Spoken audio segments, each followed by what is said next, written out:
This is CBC Here and Now.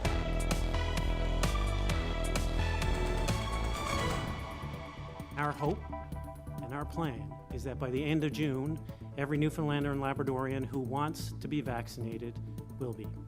To see 100 cases in a day, I think, was a scary point for people, and all of that helped to get us to where we are. I was asymptomatic. I had a negative test for 9 days after my last possible contact with the virus. Eastern Health offers testing for everyone, even those without symptoms. COVID numbers continue to decline, but one teacher says don't let your guard down. A new survey has found there's widespread discontent with the ongoing provincial election. Coming up on Here and Now.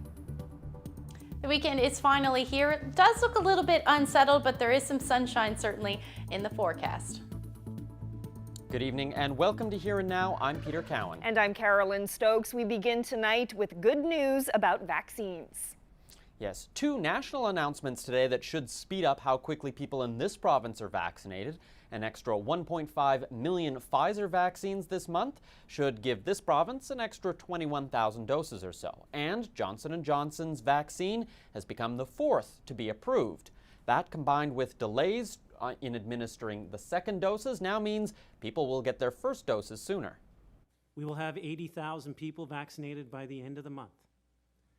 And our hope and our plan is that by the end of June, every Newfoundlander and Labradorian who wants to be vaccinated will be. Now, vaccinations will start for people over the age of 85 in Central and Western. Eastern Health shouldn't be far behind. Almost 80% of people over 70 have already pre-registered. Dr. Fitzgerald expects it will now be May when the general public can start getting vaccinated after the priority groups are done. Well, in the next week, AstraZeneca doses will start coming in, and since they're not recommended for seniors, first responders and frontline workers will start getting those shots. Who qualifies as a frontline worker is still being figured out. Number of first responders that we have in the province is very similar to the number of vaccines that we're actually getting. So, our first reach out will be there, and then as we move through and as we get more AstraZeneca, then we'll be offering it to those who essentially have to go to work. All of this has the health minister hinting that this summer might look better than last summer. Although when I pressed him for specifics, he said there's still a lot up in the air. Staycation season started late. I think we may well be on track to start on time this year. I think it's too early to say what will happen in terms of interprovincial travel because that's outside our control.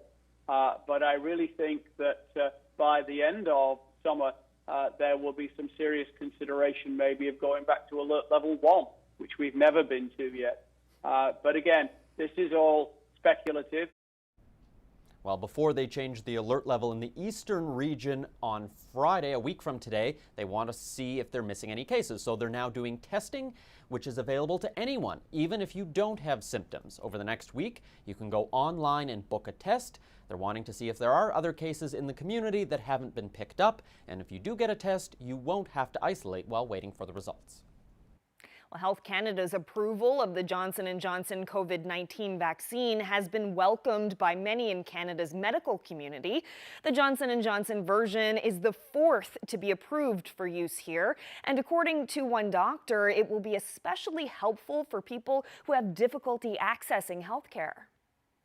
I think for the J&J vaccine, the fact that it is just refrigeration as well as a single dose makes this a lot more portable to inaccessible areas of Canada or less accessible areas, as well as for people who may not be able to present for a second dose of vaccine. And this is, unfortunately, may include marginalized communities that only present periodically for health care.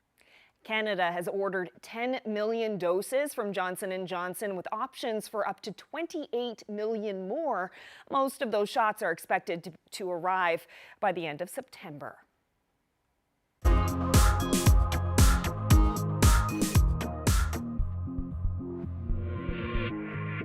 A teacher at Mount Pearl Senior High is on the mend after becoming seriously ill with the coronavirus. Last month, an encounter with the health system propelled her into the spotlight. Now, Erin Noseworthy is crediting the support of her students for helping with her recovery and is encouraging everyone to take the dangers of COVID-19 seriously. Terry Roberts has her story. On one of her sickest days, Erin Noseworthy received a lift from this, a basket of goodies, heartfelt get-well messages from some of her students.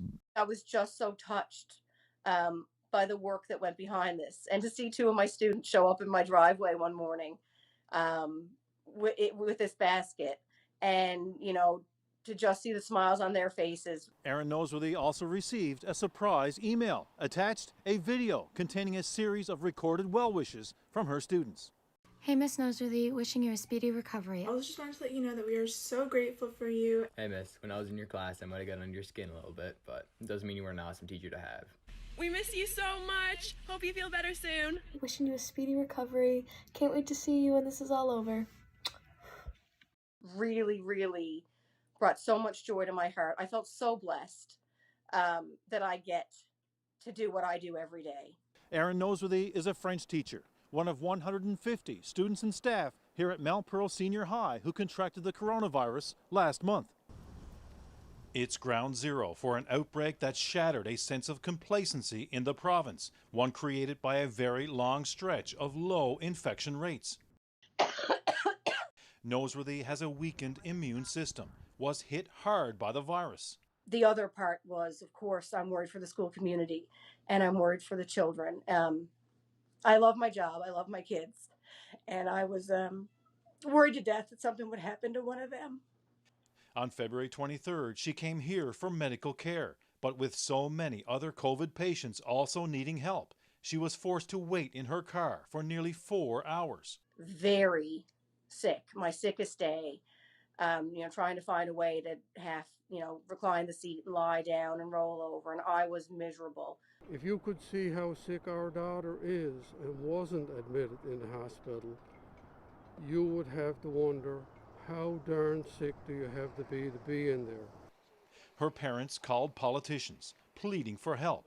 She was eventually diagnosed with viral pneumonia, sent home to recuperate. I think I'm on day 20 now. I'm still not recovered.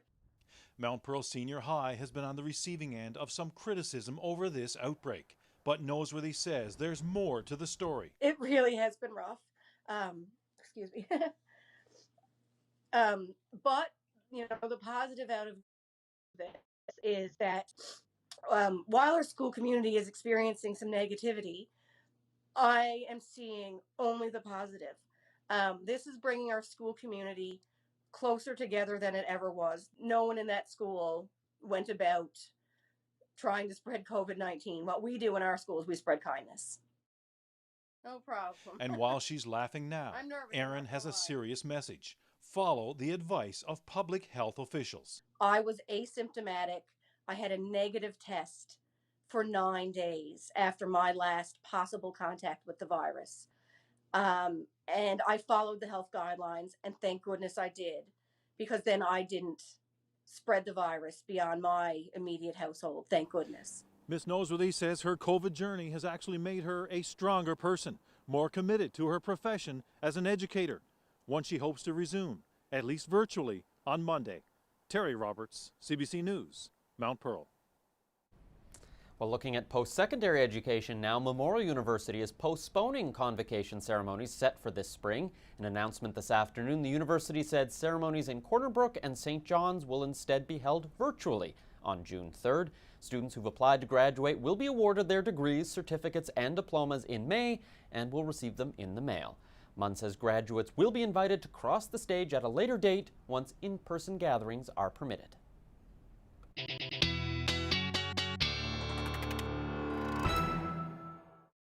The area of low pressure that I've been talking about all week is finally starting to weaken over Labrador. And then we've got a little bit of an area of a disturbance just passing southeast, or just passing south rather, moving east for the Avalon, and because of that we saw a little bit more sunshine this afternoon, temperatures reaching around 3 degrees for St. John's, similar above zero temperatures as you head towards central, and then we've got into those minus single digits across most of Labrador today. Winds not quite as breezy either. Looks like we saw wind gusts anywhere from 30 to 50 kilometers per hour. Those winds are generally going to stay brisk as we head through the overnight tonight. And then we're going to see that potential for some flurries as well as we head into the early morning hours. You can see for the future tracker. I'll break that down for you and tell you what to expect this weekend coming up.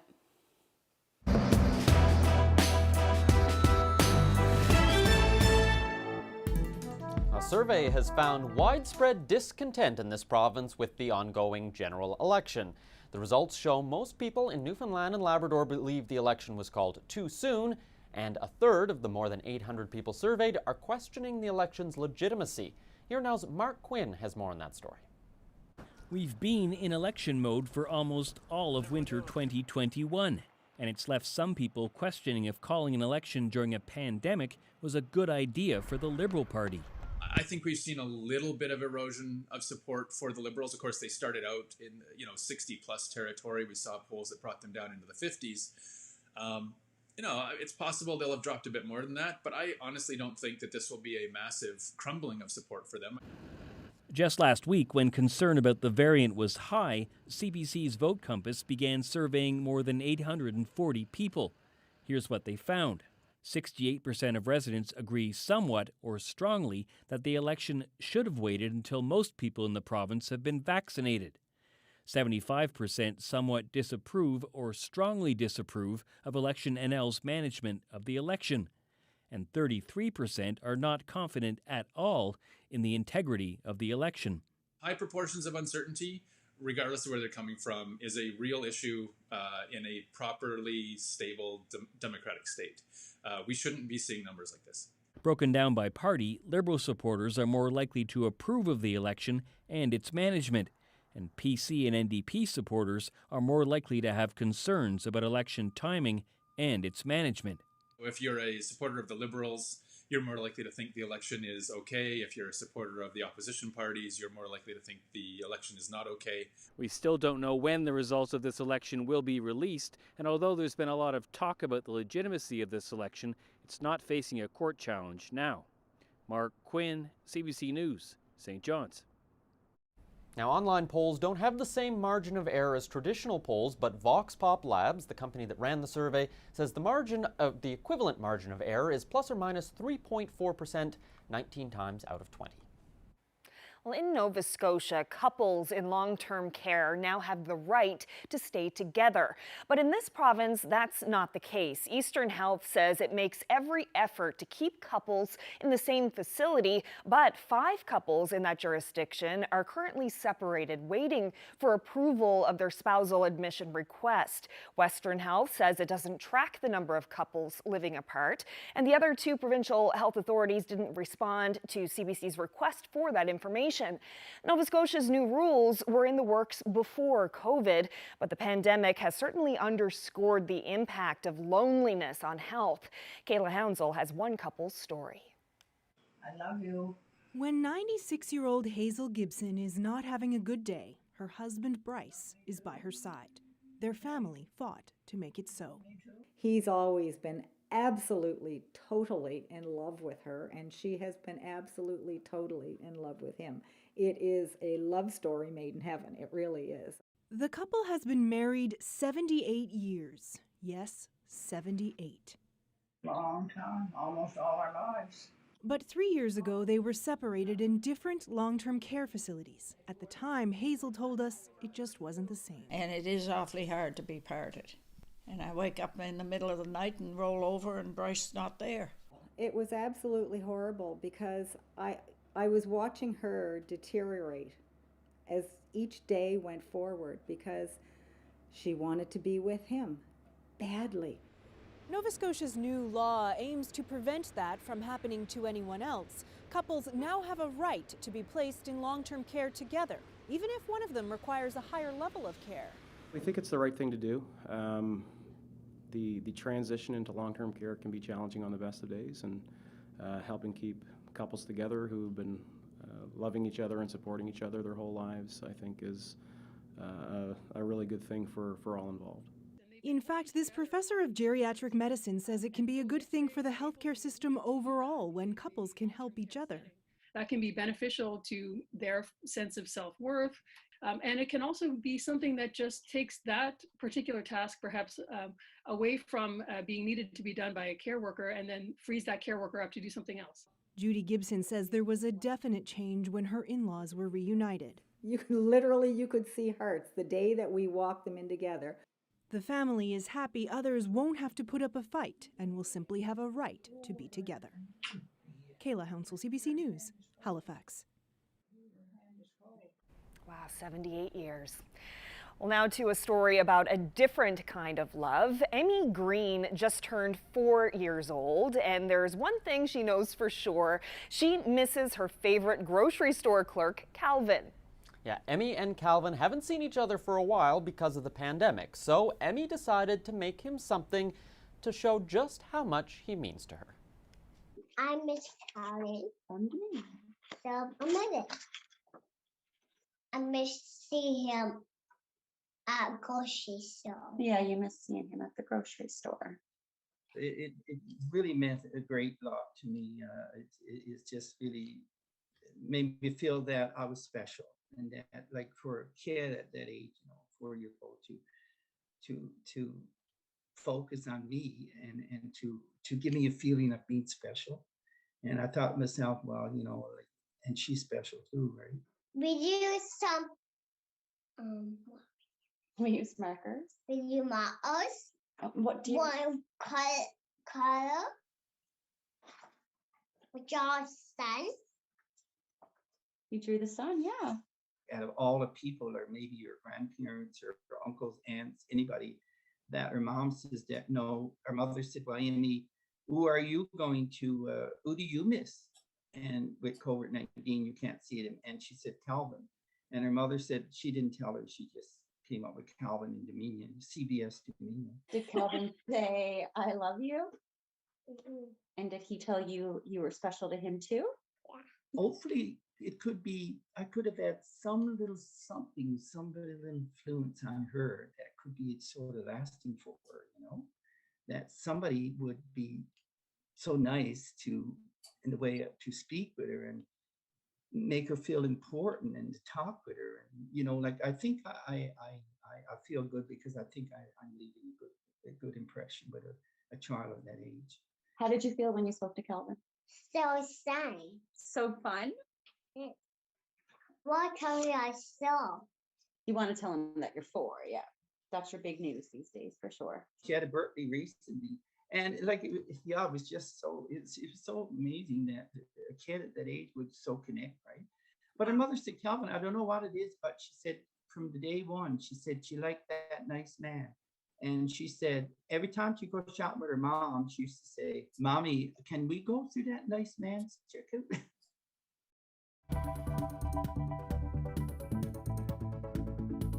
I would say from starting to make the cookie cutter to the final decoration, probably about 9 hours. A sweet tribute to a familiar face in this province. Meticulously decorated cookies made for family and friends on the front line. We'll find out what went into baking these cookies and how Dr. Fitzgerald herself reacted when she saw them.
This weather update is brought to you by the Healthcare Foundation Home Lottery. Order tickets now at hcfhomelottery.ca.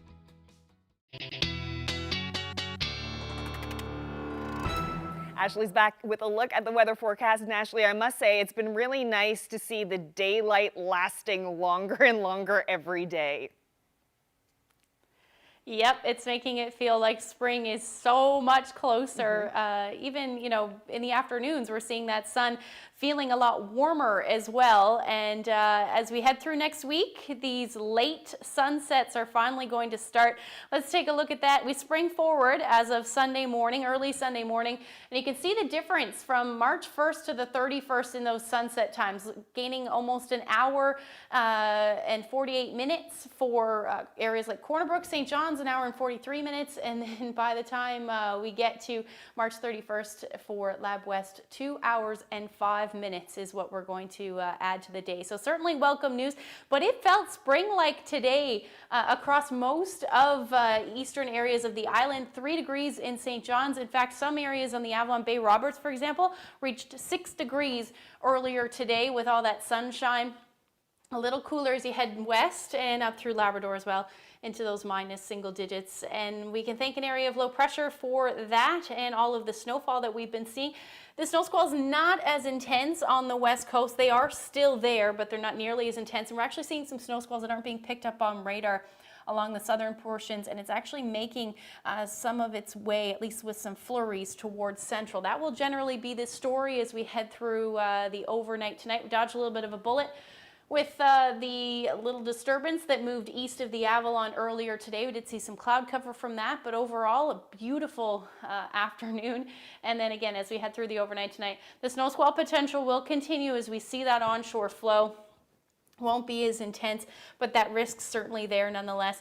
For Labrador, things will start to quiet down tonight. Some partly to mostly cloudy skies. Some flurries will continue for northern areas as well as Lab West, with your temperatures dipping down to about minus 11 tonight.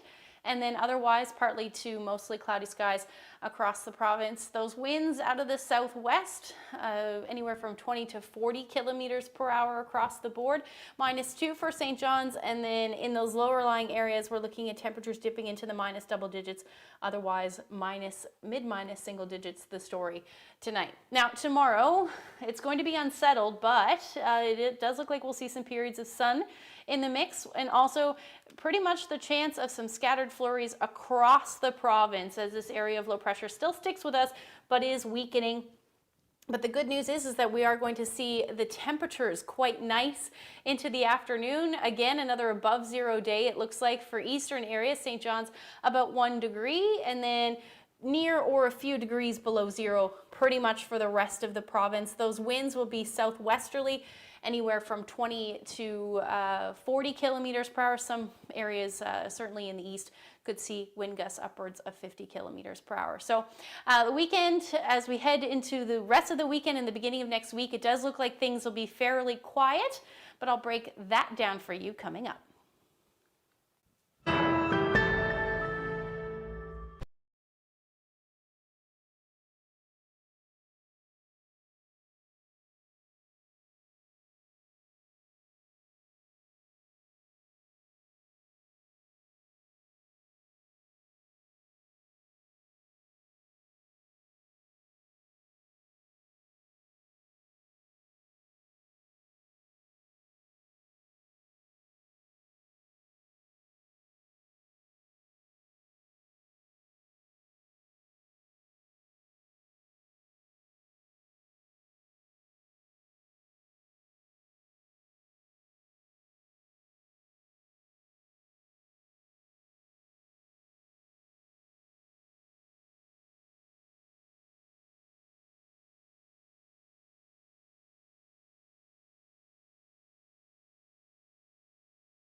Welcome back to Here and Now. One seal plant operator says their latest catch is proof that seals are having a devastating impact on fish stocks. The operators of the seal plant in Fleur-de-Lis say they've brought in several seals with bellies full of crab. They opened 6 stomachs up for our cameras today, but first a warning, if you've got a weak stomach or you're eating dinner, you may want to turn away. Okay. Just got going. Okay, I'm just going to show them that we ain't done nothing to it. Oh, they're crab. All right. So here's the female crab. Open up, see the eggs, and here's the eggs, the female. These are the eggs. That's the eggs there. That's the roll, yeah. There's all the legs. Take all the legs. There's more crab. Oh, that's a crab. There's like 150 or 200 in one stomach. This stomach here. Now this one got a little bit more shrimp, but the rest of them got all crab, and it's 6 stomachs. It's thousands of dollars. That's money. Money gone to waste. Cargo ship in the world. And then they turns around and says, "Oh, there's no crab in them." But here we got proof today. There's crab in them. It's proof. You can't have no plane on this. Like this. This is not moose stomachs, and it's not hamburgers they're eating. This is crab. Right from the seal. This one's even better. This is the better one. Look. Take this one up. That should see its eggs in. So what you're seeing here, a fisherman in his full career cannot fish all these crab if they came to be. There's the perfect eggs. There you go. When you got 160,000 in one, so you times that by, there's at least 1,000 here altogether. Important to make this point because there's so many seals out there. We're not catching enough seals as it is, and they're repopulating, and then it's taking a big effect on our fishery. And we got to knock the population of seals down somehow. So how do you do that? Well, we got to get the government to get some funding and get some markets. Go over and like we're taking seal here today. We're taking the full animal. We're taking the meat. We're taking kidneys. We're taking the pellets. We're taking the fat. The full animal. Well, there's lots more on this controversy. We're going to bring you reaction to the story next week, including from the Department of Fisheries and Oceans. Okay, well, CBC Radio's The Broadcast will also have more coverage of that story, along with anniversary celebrations. The Broadcast is turning 70. It's the longest-running current affairs radio show in North America, and it's based right here in St. John's. Yeah, not quite old enough to make it into the birthdays and anniversaries later, but we still want to take a look back at the history of the show, starting with this report from the CBC archives. The fleet has been tied up for months, paralyzed while the fierce winter wind stirs things up at sea. Better check the forecast there, Way.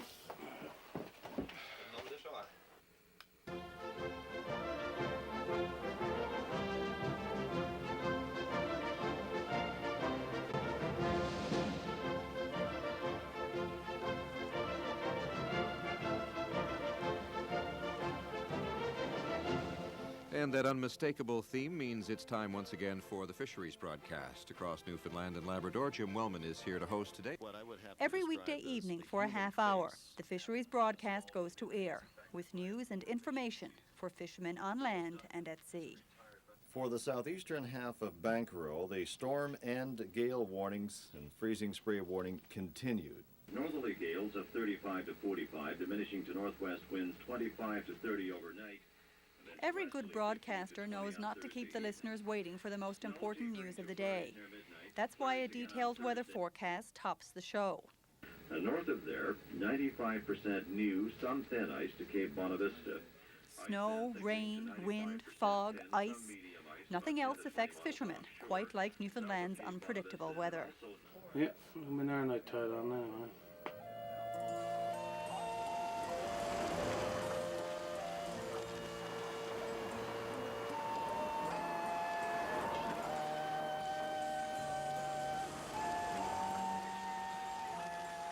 Fishermen have been plagued with bad weather for years.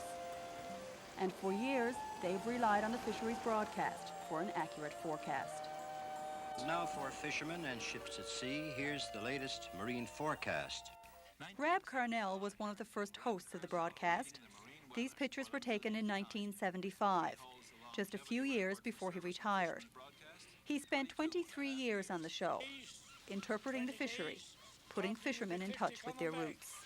And of course, I suppose that would be late in the fall when you were, after the fish was made and you were bringing it over, eh? Oh, yes. Apart from the present international situation, in the early days, Rab Carnell also worked for Land and Sea, and the Land and Sea personalities worked for the broadcast. The mild, unassuming manner of Dave Quinton quickly won the hearts of fishermen everywhere. Well, would this be about the average size eel that you catch, or would it be a bit bigger than average? No. An eel, say a 2-pound eel. People are afraid of eels. Remembering the past, exploring the present. The fisheries broadcast was a force that united fishermen across the province. And it was there to chronicle the events that would shape tomorrow's fishery, like the disappearance of the schooners and the birth of the Fishermen's Union. The time has come in the fishing industry for a major breakthrough that will put our wages and working conditions on a whole new plane. The broadcast took the news from the boardroom to the fish flakes, recording reaction, opinions, the gossip, letting fishermen have their say. How the hell can a poor man pony up, is it 10 or 15%? This man here wants a long liner. 10%. You got to find out 10% on $30,000. Yeah, but they shouldn't have to go to the bank. No. That's the point. And that was a twine loft discussion in Old Perlican. And that's Fisherman's Broadcast for today. Good night. No one in the broadcasting business expected the program to be so successful. Shows that focus on such a specialized audience aren't supposed to last. But right or wrong, every day like clockwork, fishermen across the province drop what they're doing to tune into the fisheries broadcast. That's a good way to get news around anyhow, that's one thing for sure. You know, fishermen learn slap fight, you know, from one community to the other as far as I'm concerned. That's why I listen to. As for the rest of the fishermen, the fish did pick up in the fall of the year for them. Some things never change. The fisheries broadcast still lets fishermen have the last word. Jim Wellman says that's why it's so popular.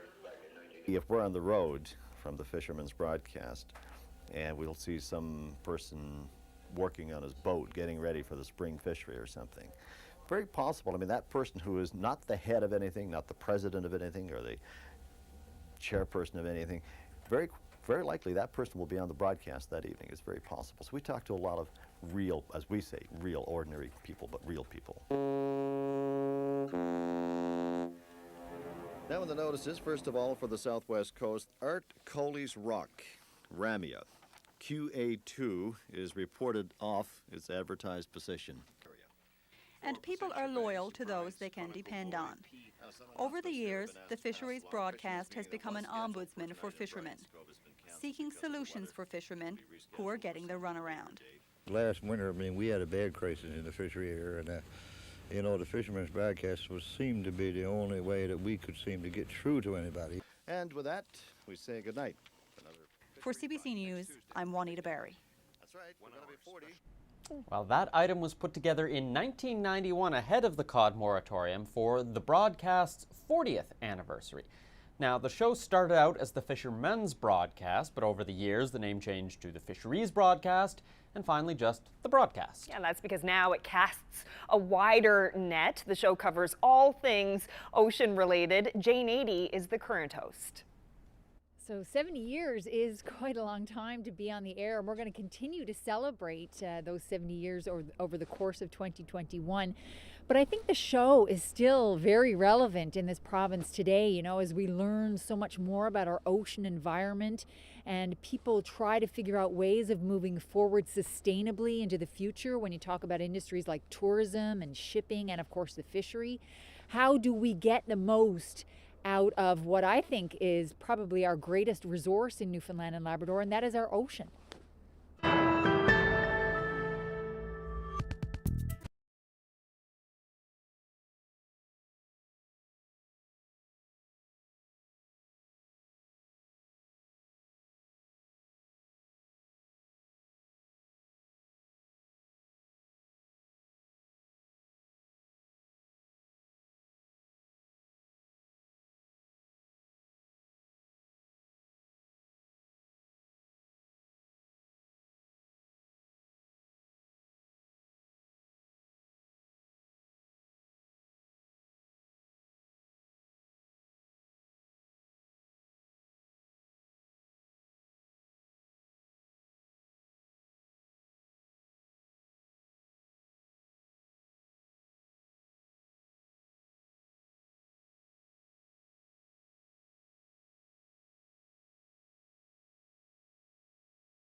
Well, we have seen many tributes to Dr. Janice Fitzgerald over the past year. There have been dolls made in her image, Halloween costumes, artwork, cross-stitch, even snow sculptures.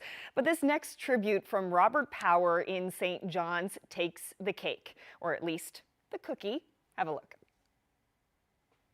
Well, I'm sure people are going to eat them, but a couple of people have said, no, I'm just putting it in the freezer because I want to show it to people. There was something about, in February, about seeing Dr. Fitzgerald there every day trying to get us through this, wearing the red jacket and the scarf with the hearts on it, and such a message of caring that she was giving us, and the catchphrase of hold fast, Newfoundland and Labrador. We are all in this together, so hold fast, Newfoundland and Labrador. Which still gives me goosebumps when I hear it. And I thought, wouldn't it be nice to do a cookie with that on it, just to give to some of my friends and, frontline worker relatives who have worked so hard to get us through all this and really helped us to hold fast. It was a little more complicated than some that I've done. First of all, I started off with a drawing of what I wanted it to look like. And then I had to make a cookie cutter because you can't get a Dr. Janice Fitzgerald cookie cutter on Etsy. So I made a cookie cutter, which is this, out of flashing that you use for fixing roofs. And again, I learned on YouTube how to make one. So then I made the cookies and the decorating process started, which took a fair while because you have to do one color at a time so they don't all bleed into each other. And so I started with the faces, and then I did the jacket and the hair, and then I left the scarf till last. The facial features are drawn on using an edible ink, an edible marker. So basically it's a fine pen with food coloring in it, designed for just that sort of thing. So the faces were drawn freehand, which is why none of the faces look exactly the same, because they were all drawn on the freehand. And some of the chins are a little bit squarer and some are a little rounder. Some of the eyes are a little closer together. I would say from starting to make the cookie cutter to the final decoration is probably about 9 hours, because you have to wait in between for the icing to dry, and before you write on it with the marker, you have to really let it dry so that it's a hard, firm surface. Some people have said, oh, you should make them and sell them. You should open a business. Well, wait now. I'd have to charge about $15 a cookie to make it pay. I tweeted it, and she did say that she had seen it, and she thought the baking skills were quite good. Well, I was delighted that she saw it, and I only did it just, as a bit of an homage to her, because the image is so burned in our minds, over the last number of months of her sitting at that desk with the glasses on her forehead and, the multitude of scars, just telling us to be kind and we'll get through it. And I was really delighted that she thought they were good. Isn't that sweet? Everyone has something different they're doing during the lockdown, and I guess for Rob, Janice Fitzgerald cookies are it. And I loved what Dr. Fitzgerald wrote in the tweet. Those are some mad skills, Rob.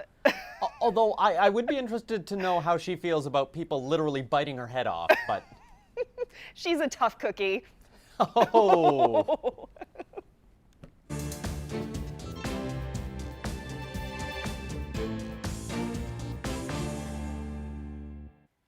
Well, now to some national news. One of Canada's most beloved hockey figures has died. Walter Gretzky, father of Wayne Gretzky, died yesterday at age 82. For the last several years, Walter Gretzky had been battling Parkinson's disease and a number of other health issues. The father, who, like so many others, built a backyard rink, became the embodiment of hockey parents across the country and was often called Canada's hockey dad. Gretzky was known for his unfailing support of his superstar son and was there for just about every major milestone in Wayne's career. Walter played the game himself at a junior level and dedicated much of his free time to promoting the sport. He was named to the Order of Canada in 2007. In a tweet announcing the death, Wayne Gretzky described his father as the team captain who guided, protected, and led the family every day, every step of the way. Prince Philip's health condition has some calling for a planned TV interview with Harry and Meghan to be postponed. As Margaret Evans reports, the interview is expected to stir up more controversy and put a harsh spotlight on the royal family. How do you feel about the palace hearing you speak your truth today? A teaser for the Oprah Winfrey interview with the Duke and Duchess of Sussex, better known as Harry and Meghan. Even before the ads started appearing, media reports here had the royal family bracing itself for a coming storm, and it arrived early. Shocking things here. This promo shows Meghan accusing the family and the institution around it of lies. I don't know how they could expect that after all of this time, we would still just be silent if there is an active role that the firm is playing in perpetuating falsehoods about us. The interview will also touch on Harry's acrimonious relationship with the British media and the blame he places on the tabloids in particular for hounding his mother, Princess Diana, something he says he feared seeing repeated with Meghan. Yesterday, the Times newspaper here published a story about alleged bullying complaints against Meghan by former aides. That prompted a response from the palace, which issued a statement saying it's very concerned about the allegations and pledging to investigate them. Effectively, you have sanctioning from the Queen to launch an investigation into allegations against her grandson and his wife in terms of bullying. It couldn't be more serious. It couldn't be more high stakes. Does the Queen know? Just last week, Harry was seen cavorting on a double-decker bus in Los Angeles in another high-profile interview, talking about Zooming with his grandparents. This week, his and Meghan's representatives were accusing Buckingham Palace of orchestrating a slur campaign against them. No one seems to be playing happy families anymore. We're certainly seeing in the last few weeks an unbelievable decline in what was already a really strained relationship. And all happening in the middle of a global pandemic. Britain still frozen in lockdown. It's not ideal timing, especially with Harry's 99-year-old grandfather, Prince Philip, still in hospital. Buckingham Palace saying today he'll stay there for now after undergoing a procedure for a pre-existing heart condition. Margaret Evans, CBC News, London. Well, an update, the palace says that he is going to stay in hospital for a number of days in order to get treatment.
Let's take a look at who's celebrating this week. Roy and Lucy Stagg of Labrador City are celebrating their 50th anniversary.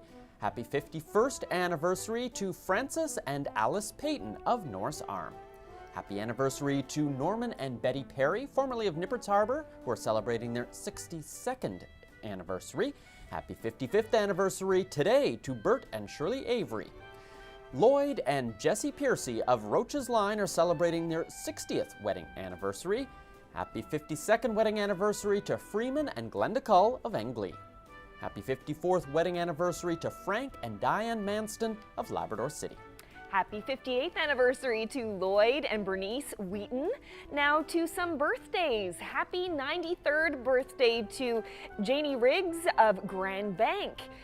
Happy birthday to Dennis Dray of Dunville. He's turning 99.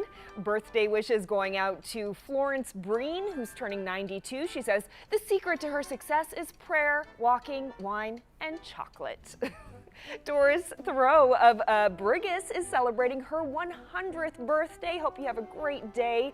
Happy birthday to Charlotte Gillingham of Gander Bay, now living in Gander. She's turning 90. Happy 90th birthday to Lloyd Peddle, who his family tells us is the oldest male resident of Port Blanford. Happy 94th birthday to Doris Boone of Scie. Happy 96th birthday to Josephine Mooney, originally from Brigus South, now living in St. John's. Doris Young, who is living in Mount Pearl but formerly from Grand Falls, Windsor, is celebrating her 90th birthday. Birthday greetings also going out to what his family says is the oldest man in lawn, Mr. Jimmy Tarrant. He's 91. We're also wishing June Osmond a happy 93rd birthday. Helen McGraw from Patrick's Cove turns 92. She now lives in St. John's. Happy birthday to Muriel Bull, who will be celebrating her 96th birthday tomorrow. Happy 95th birthday to Joan Stamp of St. John's, now living in Labrador. Birthday wishes to Amelia Carroll of Broadicton, now living in Deer Lake. She's turning 94. Happy 95th birthday to Major Ray Stratton of St. John's. And our last one is a big one. Happy 101st birthday to Ethel Templeman in St. John's.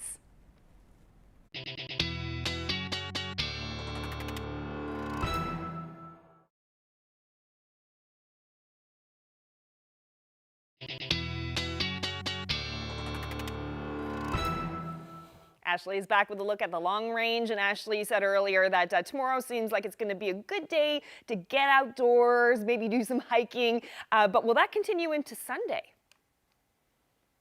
Yep, pretty much a carbon copy forecast as far as Saturday into Sunday goes with this area of low pressure weakening. Let's take a look at the future tracker. It does look like we will see some cloudy periods certainly at times, and also that risk of some flurries, but overall it will be fairly quiet. Not anticipating too much in the way of accumulation, maybe on the west coast and then through parts of Labrador, but other than that, not a whole lot going on. Temperatures will actually be fairly similar to what we see on Saturday as well. Like I said, 1 degree for St. John's, -1 as you head towards central, and then similar temperatures towards the west coast as well as most of Labrador, although it will be a little bit more chilly for Lab City, sitting around -10 as the afternoon high on Sunday, and then Nain sitting at about -7. A little bit more cloud cover in play there, and also the chance of some flurries. Now, heading into Monday, things really start to quiet down, certainly up through Labrador.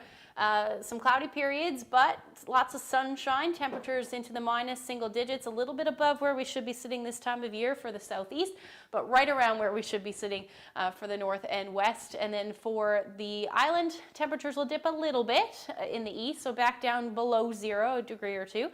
But again, some sunshine and the chance of flurries, maybe a little bit more cloud cover towards central and down along the southeast. As we head into the beginning of next week, pretty much keeping that sun icon in the forecast, but also that potential for some flurries. Again, not seeing anything in the way of significant accumulation for the next little bit, at least for the foreseeable future.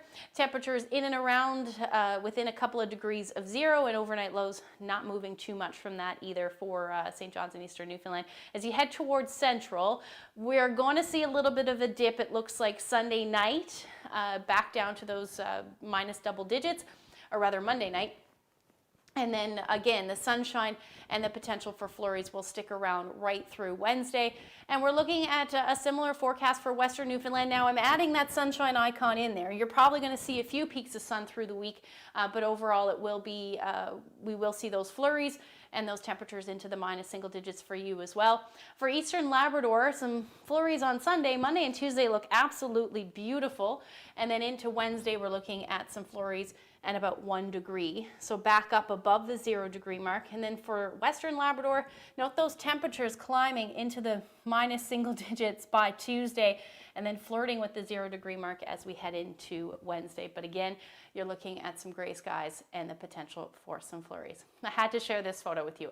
We saw a photo from Brighton earlier, but I thought this shot was another beautiful one. This time Pansy Snow shared that one with us. Thank you so much for that photo, and if you are out and about this weekend and capture some gorgeous photos, share them with me at nlphotos@cbc.ca. Before we leave you for the night, normally we don't shy away from controversy on Here and Now, but we weren't expecting one little letter to get people so fired up. Yes, fired up indeed. Last night I pronounced this letter, Peter, I said Z instead of Z. And boy, oh boy, did I ever hear about it last night. I know that there's a difference, that Z is the American version and Z is the Canadian version. Sorry, everyone, I pronounced